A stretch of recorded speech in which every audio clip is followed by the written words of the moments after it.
അടിമാലി മാർ ബെസേലിയോസ് കോളേജിലെ ഇ.ഡി ക്ലബിന്റെയും MSME development office തൃശൂരിന്റെയും ജൻശിക്ഷൻ സംസ്ഥാൻ ഇടുക്കിയുടെയും skill India Vidya school of arts അടിമാലിയുടെയും സംയുക്ത ആഭിമുഖ്യത്തിൽ ഏകദിന സംരംഭകത്വ ബോധവൽക്കരണ പരിപാടി സംഘടിപ്പിച്ചു. അടിമാലി ബ്ലോക്ക് പഞ്ചായത്ത് പ്രസിഡന്റ് സോമൻ ചെല്ലപ്പൻ ഉദ്ഘാടനം നിർവഹിച്ചു. അടിമാലി മാർ ബെസേലിയോസ് കോളേജിലെ ഇ.ഡി ക്ലബിന്റെയും എം.എസ്.എം.ഇ ഡെവലപ്മെന്റ് ഓഫീസ് തൃശൂരിന്റെയും ജൻശിക്ഷൻ സംസ്ഥാൻ ഇടുക്കിയുടെയും skill India Vidya school of arts അടിമാലിയുടെയും സംയുക്ത ആഭിമുഖ്യത്തിലാണ് സംരംഭകത്വ ബോധവൽക്കരണ പരിപാടി സംഘടിപ്പിച്ചത്.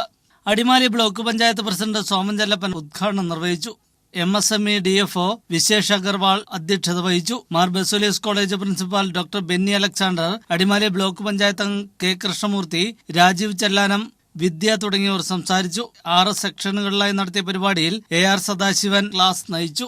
സംരംഭകർക്കുള്ള വിവിധ ബാങ്ക് സ്കീമുകളെക്കുറിച്ച് KFC marketing manager Akhil Balakrishnan പരിചയപ്പെടുത്തി. Khadi and village industries board registrar Sabu Ibrahim, taluk വ്യവസായ ഓഫീസ് ഇന്റേൺ അരവിന്ദ്, ശ്രീമോൾ, വിശേഷ് അഗർവാൾ തുടങ്ങിയവർ വിവിധ വിഷയങ്ങളിൽ ക്ലാസുകൾ നയിച്ചു. News bureau, Adimali.